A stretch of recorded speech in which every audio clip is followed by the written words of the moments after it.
O homem estava sentado na beira da estrada com um prato na mão. Um prato de alumínio com feijão e arroz, o último que tinha em casa. O sol já estava baixo no sertão da Bahia, e a sombra do juazeiro cobria só metade do corpo dele. A outra metade queimava. Ele não se mexeu. Na estrada de terra, um carro parou. Não era carro de gente dali. Era preto, limpo, com placa de capital. O motorista desceu devagar, olhou ao redor como quem procura algo que não existe e caminhou até o homem.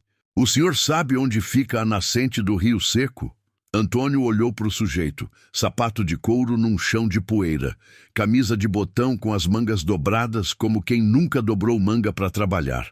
Uns 40 anos, talvez menos. Parecia perdido, parecia com sede. Antônio não respondeu à pergunta, estendeu o prato. "Come primeiro." O homem olhou para o prato, olhou para Antônio, olhou para a estrada vazia.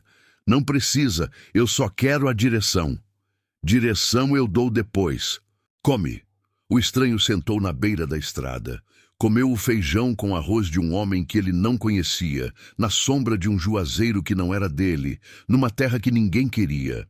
Antônio ficou olhando, sem comer. Aquele era o último prato. Em casa, a mulher e a filha iam jantar farinha com água. Ele sabia. Ela sabia. A filha fingia que não sabia. 3 quilômetros dali, na fazenda vizinha, Coronel Brito jantava carne de sol com queijo coalho numa mesa de 12 lugares, onde só sentava ele. Tinha uma empregada só para servir o prato e outra só para tirar. As duas ficavam de pé no canto da cozinha, esperando ele terminar. Brito comia devagar, mastigava olhando pela janela as terras que eram dele, até onde a vista alcançava.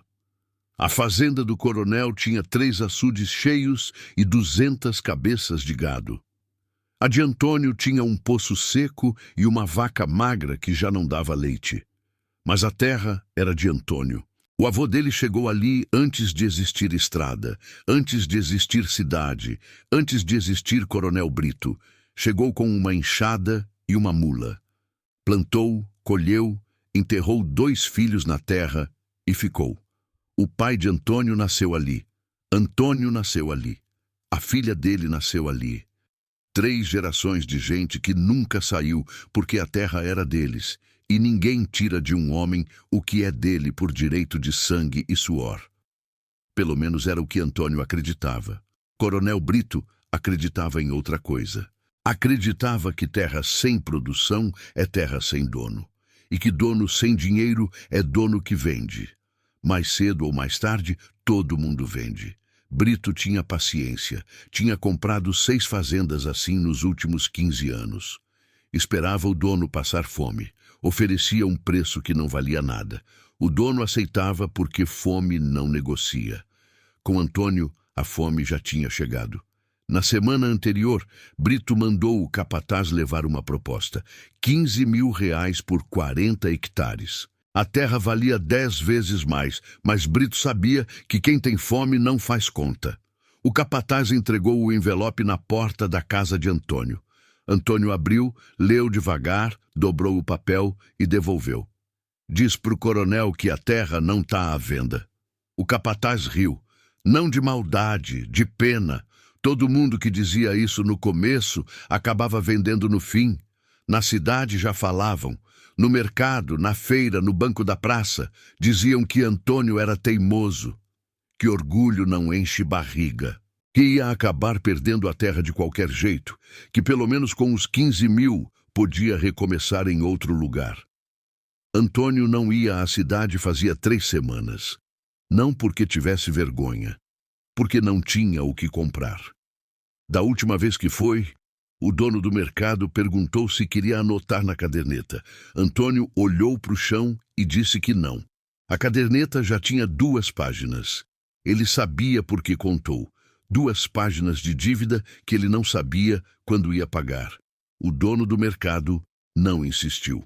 Guardou a caderneta embaixo do balcão e atendeu o próximo. A filha, Luísa, 16 anos, era a única pessoa naquela casa que ainda olhava para o futuro como se o futuro existisse. Acordava às 4 da manhã, cuidava da vaca, levava a água do córrego mais longe que ainda tinha um fio e ia para a escola a pé, 6 quilômetros de ida, 6 de volta.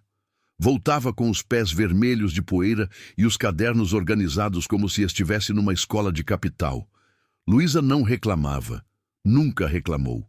Mas tinha uma coisa nos olhos dela que Antônio reconhecia porque era a mesma coisa que o avô dele tinha. Uma certeza quieta, uma paciência que não era resignação, era decisão. A mãe, Dona Carmen, já não tinha isso. Carmen olhava para a mesa vazia e via o fim. Não brigava com Antônio, não pedia para vender, mas o silêncio dela era mais pesado do que qualquer pedido. Antônio sentia esse silêncio de noite quando ela virava para o outro lado na cama e ficava olhando a parede de adobe sem falar nada. Carmen amava Antônio, mas amor não enche prato, e ela já estava cansada de ver a filha comer farinha fingindo que era janta. Na semana anterior, Carmen tinha ido até a casa da irmã na cidade pedir 1 quilo de arroz. A irmã deu. Deu o arroz, deu um olhar de pena e deu um conselho que Carmen não pediu. Disse que Antônio era orgulhoso demais para o próprio bem, que homem de verdade aceita quando perde. Carmen voltou com o arroz e sem vontade de falar com ninguém. Aquele arroz durou 3 dias. Agora tinha acabado também. Na manhã seguinte ao dia em que Antônio deu o prato para o estranho, Brito apareceu pessoalmente. Veio na caminhonete nova, parou na frente da casa, desceu com o chapéu de couro e ficou olhando a propriedade como quem já é dono. Antônio. Antônio estava consertando a cerca. Não parou. Antônio, vim falar pessoalmente porque te respeito. Antônio puxou o arame. Apertou o nó. Não olhou. Brito tirou o chapéu. Limpou o suor da testa. Colocou o chapéu de volta. Sube para 20 mil, é minha última oferta. Depois disso, a seca faz o trabalho por mim.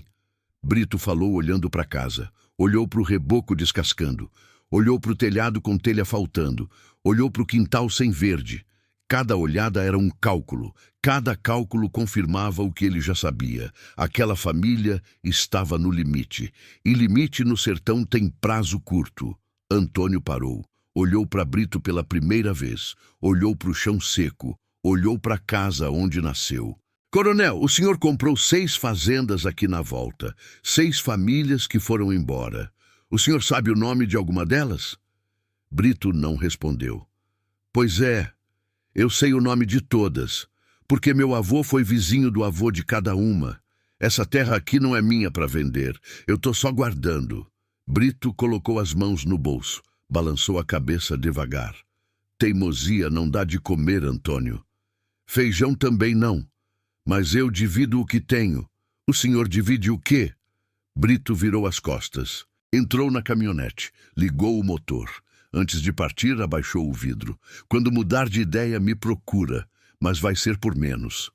A poeira subiu atrás da caminhonete e demorou para baixar. Antônio ficou olhando até o barulho do motor sumir. Luísa estava na porta. Tinha ouvido tudo. Pai. O senhor fez certo. Antônio não respondeu. Voltou para a cerca. Puxou outro arame. As mãos dele sangravam nos nós, mas ele não parava. Nunca parava. Luísa ficou na porta mais um tempo, olhando o pai trabalhar. Depois entrou, pegou o caderno de geografia e sentou na mesa da cozinha. Abriu na página onde tinha desenhado o mapa da região com lápis de cor. Cada fazenda com o nome do dono. A do pai estava pintada de verde. Era a menor de todas, mas estava lá. Naquela noite, a mesa tinha farinha, água e meio limão que Luísa achou no pé do quintal. Antônio serviu a filha primeiro, depois a mulher. Ele comeu o que sobrou. Não sobrou nada. Antônio saiu para a varanda. Sentou no banco de madeira que o avô fez. Olhou para a terra seca e para o céu cheio de estrela. O sertão é assim. Quanto menos tem na terra, mais tem no céu. Ele pensou no estranho da estrada. No prato de feijão, no sapato de couro na poeira, no jeito que o homem comeu devagar, como quem entende que aquela comida custou alguma coisa. O estranho agradeceu antes de ir embora. Apertou a mão de Antônio com as duas mãos. Disse uma coisa que Antônio não entendeu na hora. O senhor tem mais riqueza aqui do que imagina. Antônio achou que era jeito educado de falar, coisa de gente da cidade. Agradece bonito e vai embora. Não sabia que aquele homem ia voltar. 3 dias depois, o carro preto voltou. Antônio estava no curral, tirando o pouco de leite que a vaca ainda dava. Meio litro, talvez menos. O balde ficava quase vazio, e o barulho do leite batendo no alumínio era fino, fraco, um som que envergonhava. Antônio ouvia aquele som todo dia, e todo dia fingia que não incomodava. Foi Luísa que viu primeiro. Estava voltando da escola com os sapatos cobertos de poeira vermelha quando o carro passou por ela na estrada. Mesmo carro, preto, limpo, placa de capital.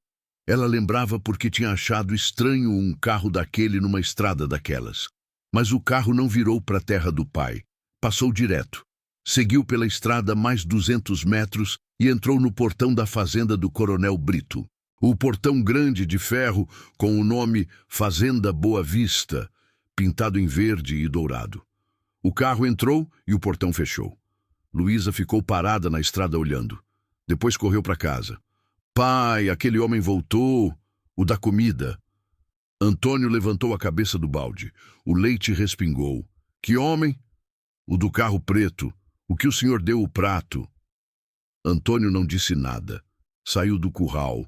Foi até a cerca da frente e olhou na direção da fazenda de Brito. Dava para ver o telhado da sede por cima das árvores. Dava para ver a poeira ainda baixando na estrada. O carro preto estava lá dentro. Antônio ficou olhando por um tempo que Luísa não soube medir. Depois voltou para o curral, pegou o balde de leite e levou para dentro de casa sem falar nada. Naquela noite, Antônio não sentou na varanda. Ficou na cozinha, na cadeira de plástico encostada na parede, olhando para o chão de cimento. Carmen lavou a louça do jantar. Não tinha muita louça para lavar. 3 pratos, 3 copos, uma panela com resto de angu grudado no fundo. Carmen. Ela parou.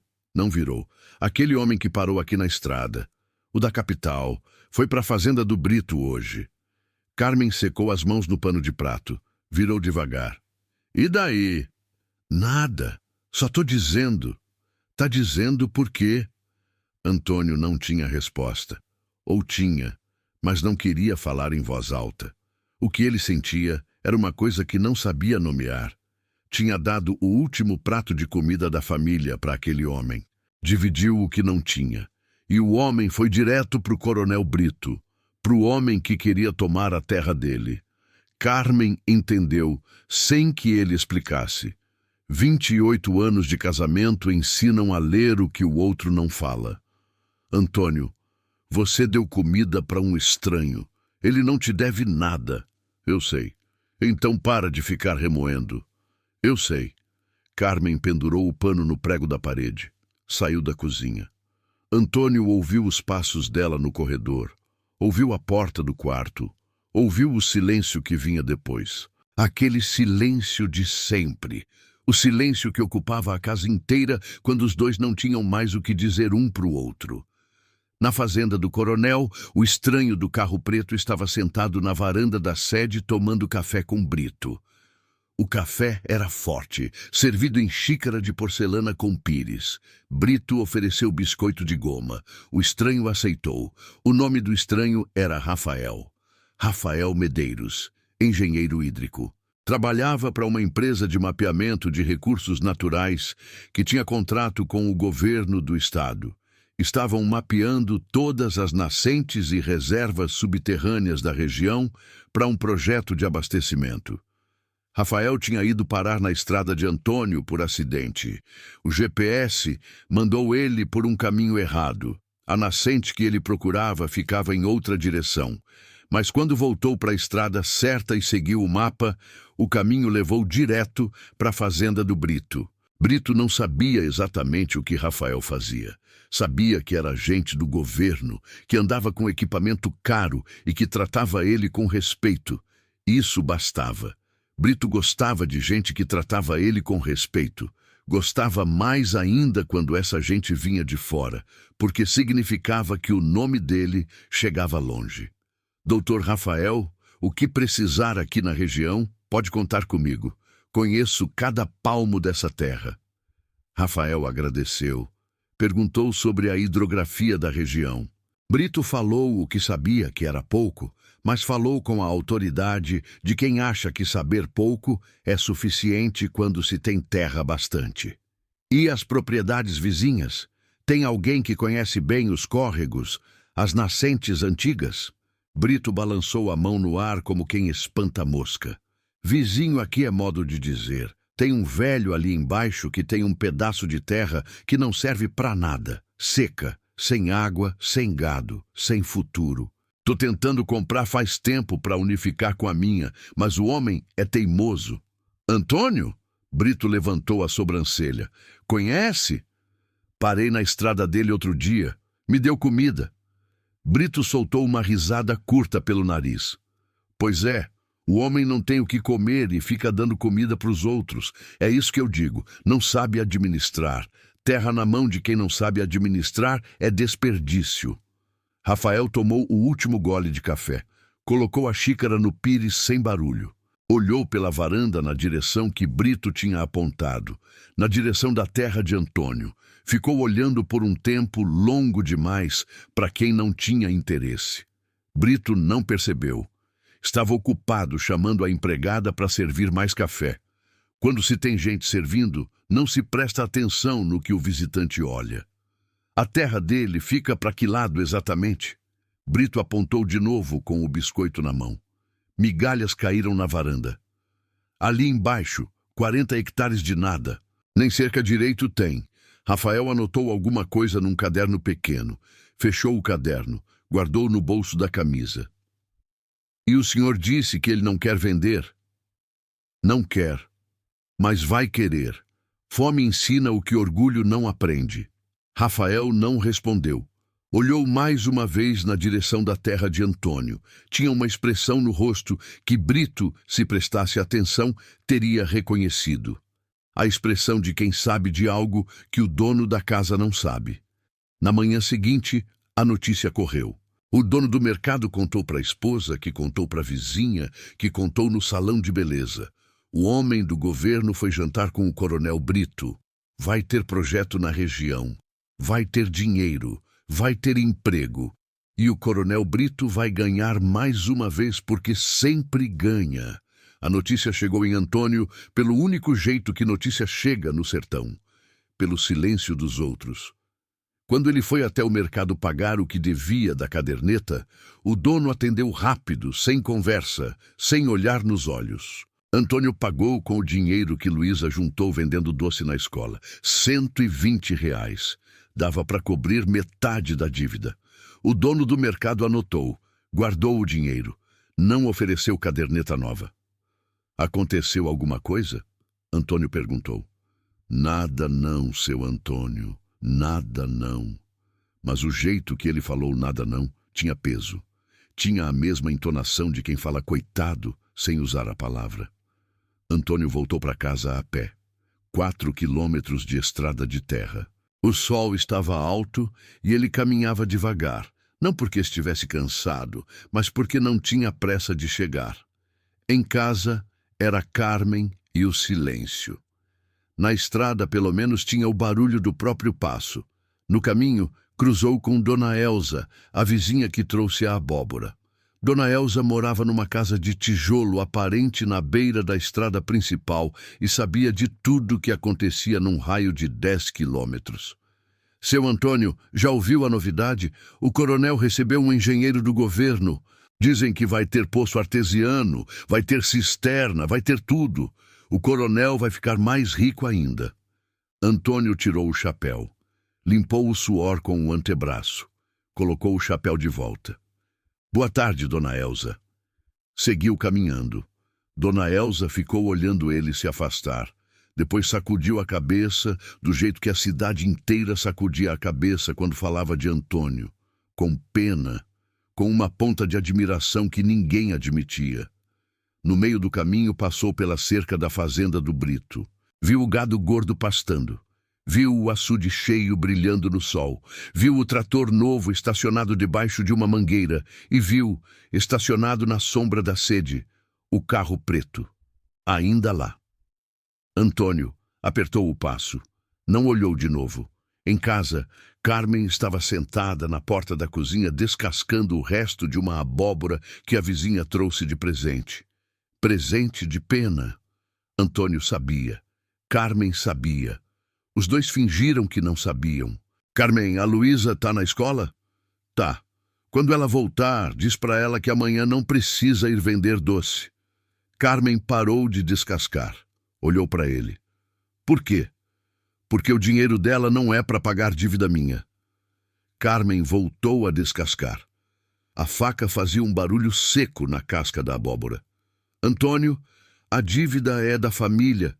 A dívida é minha. A menina tem 16 anos. Tem que estudar. Não tem que sustentar o pai. Carmen não respondeu. Terminou de descascar. Levou a abóbora para dentro. Antônio ficou sentado na porta, olhando a terra seca do quintal. Tinha um pé de limão que o avô plantou 60 anos atrás. O pé ainda dava fruta. Pouca, mas dava. Era a única coisa naquela terra que continuava produzindo sem pedir nada em troca. Naquela tarde, Luísa voltou da escola com uma coisa diferente no rosto. Não era alegria. Era uma pergunta. Pai, na escola disseram que o coronel Brito vai receber dinheiro do governo, que vai ter um projeto de água na região. É verdade? Antônio olhou para a filha.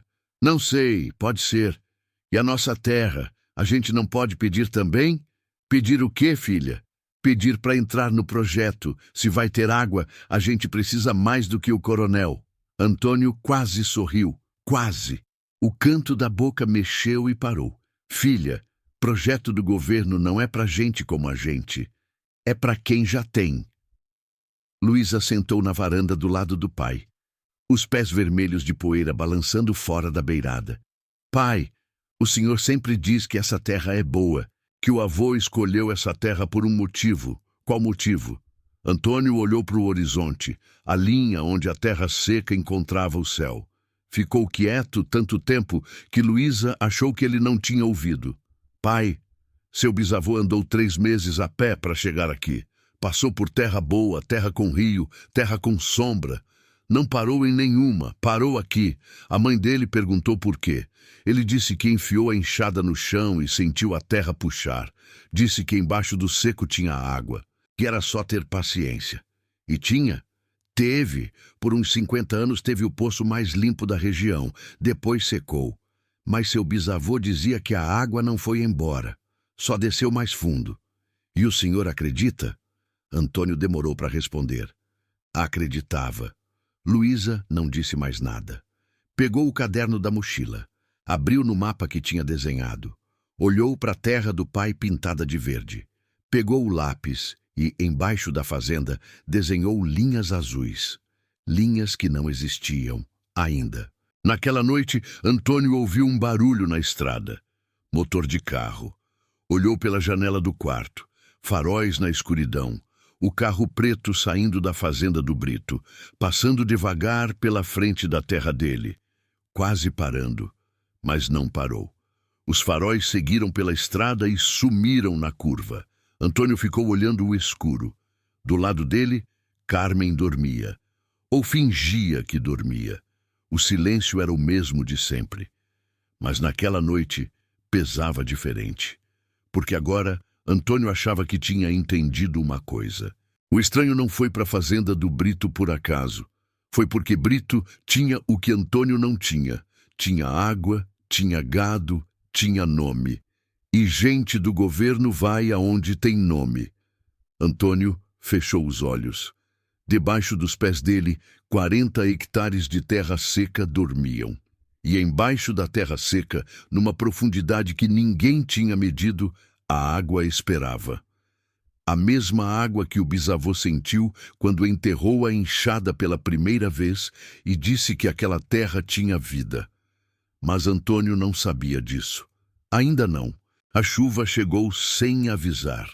2 semanas sem uma nuvem no céu, e de repente o vento mudou. Veio do leste, carregado, pesado, com cheiro de terra molhada antes mesmo de molhar. Os bichos sentiram primeiro. A vaca de Antônio mugiu 3 vezes seguidas, coisa que não fazia desde o último inverno. Os cachorros de Brito latiram na fazenda vizinha. Os passarinhos sumiram das árvores. Antônio estava na varanda quando viu a nuvem, escura, larga, cobrindo o horizonte inteiro. Não era chuva passageira, era chuva de verdade, das que o sertão guarda por meses e solta de uma vez. Luísa saiu de casa e ficou do lado do pai. Os dois olharam para o céu sem falar nada. Carmen apareceu na porta. Também olhou. A primeira gota caiu no telhado de zinco e fez um barulho que a casa inteira tinha esquecido. Depois outra, depois outra. Depois não dava mais para contar. Em 10 minutos, a terra seca virou lama. A poeira vermelha que cobria tudo virou barro. A estrada desapareceu. O quintal virou um rio raso que corria sem direção, procurando caminho. Antônio desceu da varanda. A chuva batia no chapéu, escorria pela aba, molhava a camisa. Ele não se mexeu. Ficou parado no quintal, sentindo a água. Fazia tanto tempo que não chovia assim que o corpo dele tinha esquecido o peso da chuva nos ombros. Luísa desceu atrás dele, os pés descalços na lama. "Pai, olha!" Ela apontou. No fundo do terreno, onde ficava o antigo poço do bisavô, a água se comportava de um jeito estranho. Em todo o resto da terra, a chuva escorria, corria para o lado, procurava o ponto mais baixo. Mas ali, naquele ponto específico, a água não escorria. A água subia, borbulhava, devagar, como se a terra estivesse respirando. Antônio caminhou até o ponto, agachou, colocou a mão na lama. Sentiu a água empurrar entre os dedos, de baixo para cima. Quente. A água que subia era mais quente que a chuva que caía. "Pai, o que é isso?" Antônio não respondeu. Ficou com a mão na terra. A chuva caindo nas costas dele. A água subindo entre os dedos. 2 águas se encontrando, uma do céu, outra da terra. Ele pensou no bisavô, na enxada, na história que contou para Luísa 3 dias antes. A água não foi embora. Só desceu mais fundo. E agora estava subindo. Carmen chegou por trás. Parou na beirada da lama, sem botas, com os chinelos de dedo afundando.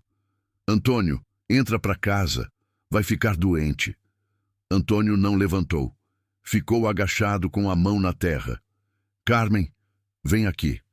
Ela hesitou. Depois caminhou até ele. Agachou do lado.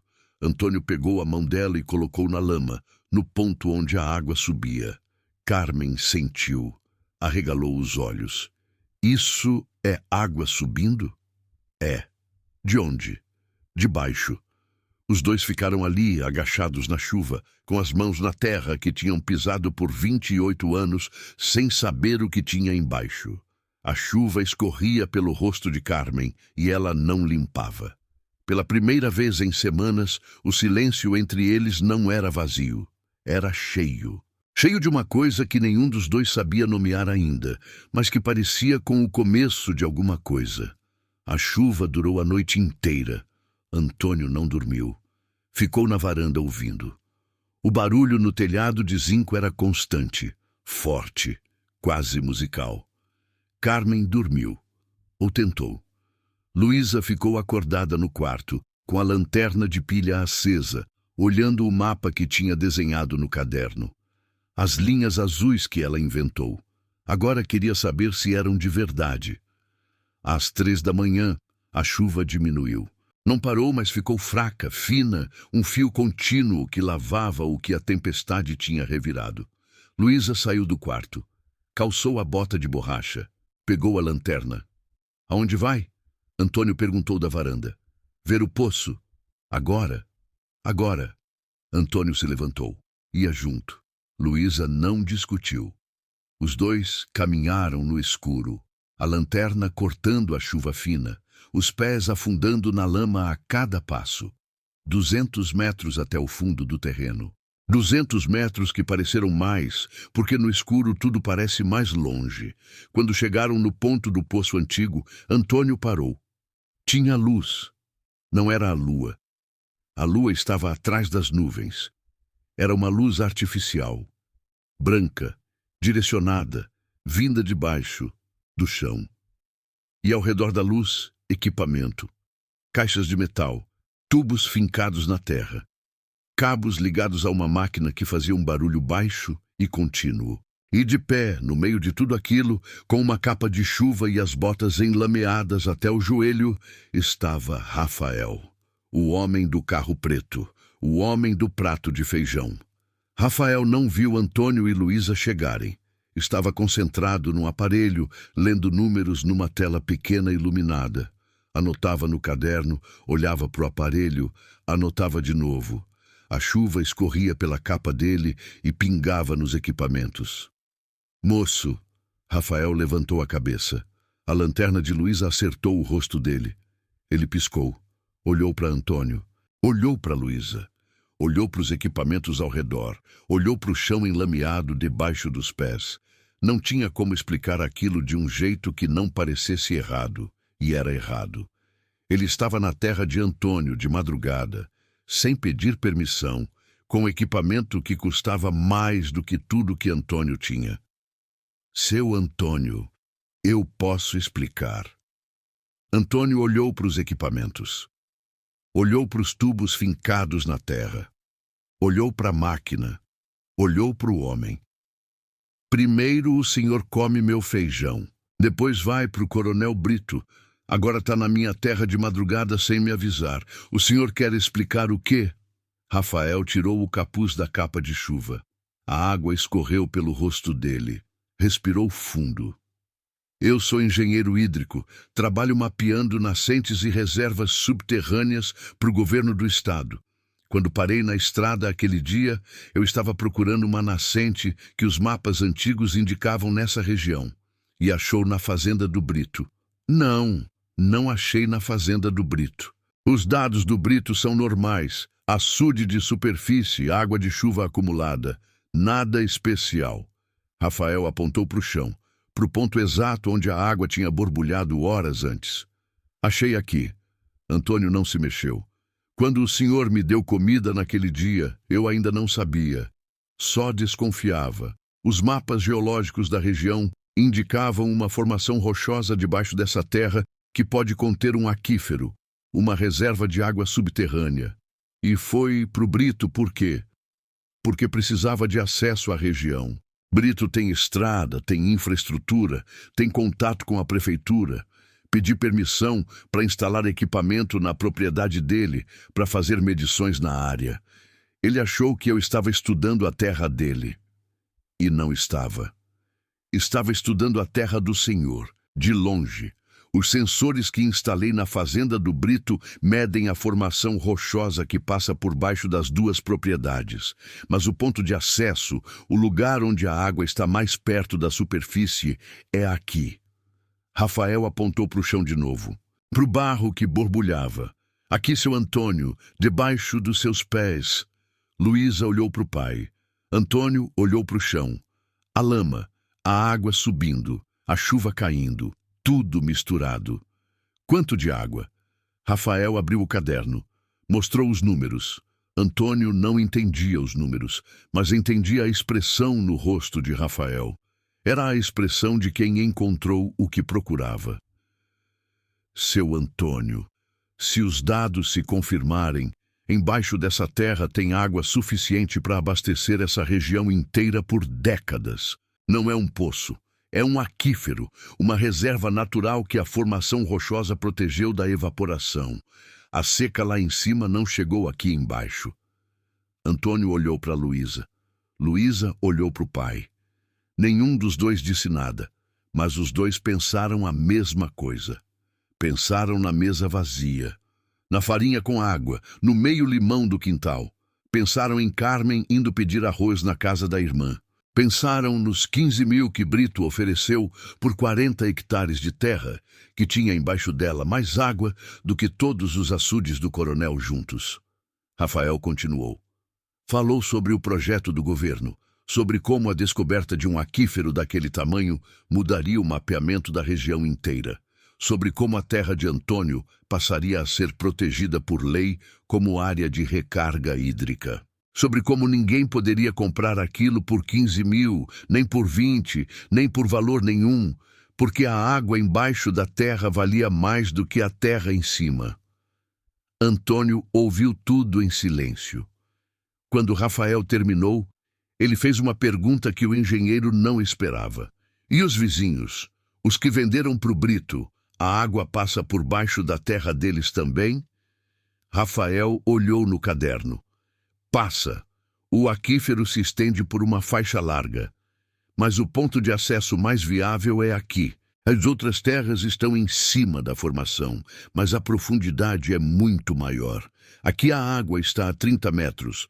Lá embaixo, nas terras do Brito, está a mais de 200. A diferença é a rocha. O seu bisavô escolheu o único ponto onde a rocha é porosa o suficiente para a água subir. Antônio assentiu devagar, olhou para o chão enlameado, pensou nas 6 famílias que venderam a terra para o Brito, nos nomes que ele sabia de cor, nos avós deles que foram vizinhos do avô dele. Antônio ficou quieto por um tempo longo. A chuva fina caía nos ombros dele, os pés na lama, as mãos ao lado do corpo. Meu bisavô dizia que a terra tinha vida embaixo. Rafael guardou o caderno. Seu bisavô estava certo. Luísa soltou o ar que estava segurando sem perceber. Olhou para o pai. Os olhos dela brilhavam na luz da lanterna e tinha alguma coisa ali que ia além de alívio. Era a certeza quieta que Antônio reconhecia. A mesma do bisavô. A mesma que ele achava que tinha perdido. O Senhor entrou na minha terra sem pedir, Antônio disse. Entrei e peço desculpa por isso. Podia ter batido na porta. Podia, devia. Não bati porque achei que o senhor não ia confiar em mim depois de me ver na fazenda do Brito. Antônio olhou para o homem. Olhou direito, como olhou naquele primeiro dia na beira da estrada, quando decidiu dar o prato sem perguntar o nome. O senhor comeu meu feijão, comeu devagar, agradeceu com as 2 mãos. Eu não sei ler diploma, doutor Rafael, mas sei ler gente. Rafael não disse nada. Ficou parado na chuva com o caderno no bolso e os equipamentos brilhando ao redor. O senhor devia ter batido na porta, Antônio repetiu. Eu teria aberto. A chuva fina continuou caindo. Os 3 ficaram ali, no fundo do terreno, no ponto exato onde o bisavô fincou a enxada 60 anos antes. A lama borbulhava entre as botas. A máquina fazia seu barulho baixo. E embaixo de tudo, na profundidade que ninguém tinha medido até agora, a água esperava. A mesma água de sempre. Só precisava de alguém que acreditasse que ela estava lá. Antônio olhou para Luísa. Luísa segurava o caderno da escola dentro da jaqueta para não molhar. O mapa com as linhas azuis, as linhas que ela desenhou sem saber que eram de verdade. Antônio quase sorriu. Dessa vez, o canto da boca mexeu e ficou. Vamos para casa. Tem café. Rafael guardou os instrumentos. Desligou a máquina. Cobriu os equipamentos com uma lona.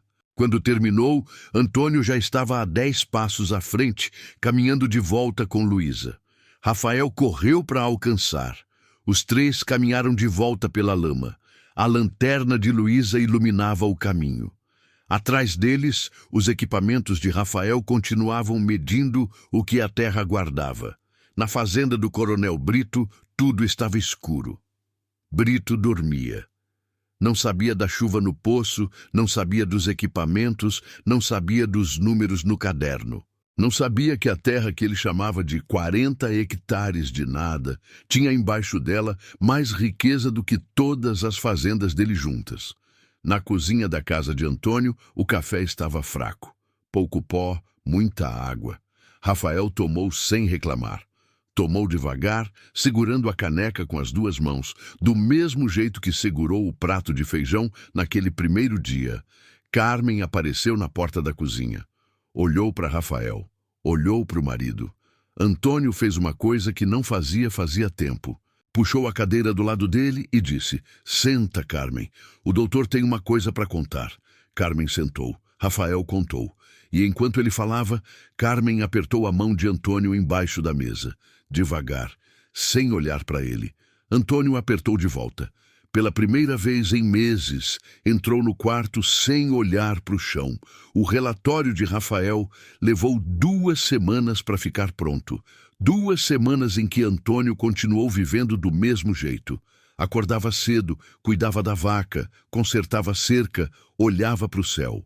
A diferença é que agora, quando olhava para o chão, via outra coisa. A equipe do governo chegou num caminhão branco com o brasão do estado na porta. 4 técnicos, equipamento de perfuração, tubos de aço empilhados na caçamba. Pararam na frente da casa de Antônio e pediram permissão para entrar. Antônio abriu o portão de arame, o mesmo portão que Brito olhava de longe, achando que ia cair sozinho. A perfuração durou 3 dias. No primeiro dia, a cidade inteira soube. No segundo, já tinha gente na estrada querendo ver. No terceiro, quando a água subiu pelo tubo de aço e jorrou limpa, transparente, forte, Antônio estava de pé ao lado do poço com o chapéu na mão. A água caiu na terra seca e a terra escureceu. O barro vermelho virou marrom. O cheiro era de terra viva. Antônio conhecia aquele cheiro. Era o cheiro da infância. O cheiro de quando o poço do avô ainda funcionava e a terra dava fruta e a casa tinha comida na mesa e ninguém falava em vender. Luísa filmou com o celular da escola. Um celular emprestado, tela rachada, mas filmou. A água saindo da terra do pai. Mandou para o grupo da escola. Em 1 hora, a cidade inteira tinha visto. O laudo técnico confirmou o que Rafael tinha dito. Aquífero com capacidade de abastecimento regional. Área classificada como zona de recarga hídrica. Proteção ambiental permanente. A terra de Antônio não podia ser vendida, não podia ser desmatada, não podia ser loteada. A terra era de Antônio e ia continuar sendo de Antônio enquanto a água existisse embaixo dela. E a água ia existir por muito tempo. A prefeitura ligou. O deputado ligou. A rádio da cidade pediu entrevista. Antônio recusou tudo. Não porque tivesse raiva, porque não tinha nada para dizer. A terra falou por ele. Brito soube por último. Ou fingiu que soube por último. O capataz trouxe a notícia na hora do almoço. Brito estava na mesa de 12 lugares, sozinho, comendo carne de sol. O capataz falou de pé, com o chapéu na mão. "Coronel, acharam água na terra do Antônio? Muita água. O governo já cercou a área." Brito parou de mastigar. Colocou o garfo na mesa. Olhou pela janela na direção da terra de Antônio. Ficou olhando por um tempo longo. O capataz esperou. Brito não disse nada. O capataz saiu. Brito ficou sozinho na mesa de 12 lugares. A carne de sol esfriou no prato. Pela primeira vez em muito tempo, não terminou a refeição. Nos dias seguintes, a coisa ficou clara. O projeto de abastecimento ia usar o aquífero de Antônio como fonte principal. A água ia servir toda a região. Toda, incluindo as terras de Brito. Os 3 açudes do Coronel dependiam de chuva, e a chuva no sertão não depende de ninguém. A água de Antônio era diferente. A água de Antônio era constante. Brito precisava dessa água. As 200 cabeças de gado precisavam. As terras que ele comprou das 6 famílias precisavam. Todo o patrimônio que ele construiu comprando o desespero dos outros precisava da água que estava embaixo da terra do homem que ele tentou comprar por 20 mil reais. Brito demorou 10 dias para ir até a casa de Antônio. 10 dias de orgulho lutando contra a necessidade. No 11º dia, a caminhonete parou na frente do portão de arame. Brito desceu. Sem chapéu dessa vez, sem o capataz, sozinho. Antônio estava na varanda, sentado no banco de madeira que o avô fez. Viu Brito descer da caminhonete, viu ele caminhar até o portão, viu ele parar. Brito não entrou, ficou do lado de fora da cerca, com as mãos ao lado do corpo, olhando para a casa que ele achou que ia comprar por nada. Antônio. Coronel, posso entrar? Antônio olhou para o homem. O mesmo homem que veio na caminhonete nova, olhou a casa como quem já era dono. Disse que a seca ia fazer o trabalho por ele. O mesmo homem que sentou na varanda da própria fazenda e chamou a terra de Antônio de 40 hectares de nada. Antônio levantou do banco. Entra! Brito entrou pelo portão de arame, caminhou até a varanda. Não sentou. Ficou de pé. Antônio ficou de pé também. Os dois se olharam. Antônio, eu vim pedir uma coisa que nunca pedi para ninguém. Antônio esperou. Preciso de acesso à água. O projeto do governo vai demorar. Meu gado não pode esperar. Os açudes estão baixando. Antônio olhou para o homem. Olhou bem. Viu uma coisa que não tinha visto antes. Viu o medo. O mesmo medo que Brito tinha quando humilhava. O medo de quem sabe que o que construiu pode desmoronar. Brito comprou 6 fazendas, expandiu o gado, aumentou a terra, mas construiu tudo em cima de chuva, e chuva no sertão é promessa, não garantia. Antônio entrou em casa, Brito ficou na varanda, ouviu barulho na cozinha, panela, colher, fogo no fogão a lenha. Antônio voltou com um prato na mão, prato de alumínio, feijão com arroz, fumegando. Colocou o prato no banco da varanda. Do lado do prato, colocou uma colher. Come primeiro, a gente conversa depois. Brito olhou para o prato. Olhou para Antônio. Olhou para o prato de novo. O mesmo prato de alumínio. O mesmo feijão com arroz. Só que agora, a mesa de Antônio estava cheia. E a de Brito não bastava. Brito sentou no banco de madeira que o avô de Antônio fez. Pegou a colher. Comeu. Antônio sentou do outro lado da varanda. Não disse nada. Não precisava. Luísa apareceu na porta. Viu o coronel Brito sentado no banco do bisavô, comendo feijão do prato de alumínio do pai. Olhou para o pai. Antônio fez um gesto pequeno com a cabeça. Luísa entendeu. Voltou para dentro. Carmen estava na cozinha. Luísa sentou na mesa. Mãe, o coronel está comendo feijão na varanda. Carmen não levantou os olhos da panela. Eu sei, fui eu que fiz. Brito terminou o prato. Colocou a colher dentro. Ficou olhando a terra de Antônio. A mesma terra seca de cima. O mesmo quintal sem verde. O mesmo telhado com telha faltando. A mesma casa de sempre, mas embaixo a água. Antônio, eu não merecia isso. Antônio olhou para o horizonte. Para o mesmo horizonte que olhava toda noite sentado naquele banco. Coronel, meu avô dizia uma coisa. Dizia que a terra dá para o homem o que o homem dá para os outros. Eu dei um prato de feijão para um estranho na beira da estrada. A terra me deu água. O senhor comprou 6 fazendas de gente com fome. A terra vai dar para o senhor o que o senhor deu para eles. Brito não respondeu. Levantou, caminhou até o portão. Parou, virou. Eu posso ter a água? Pode. Todo mundo pode. A água não é minha. Eu tô só guardando. Brito saiu. A caminhonete levantou poeira na estrada, mas dessa vez Antônio não ficou olhando. Entrou em casa, sentou na mesa da cozinha.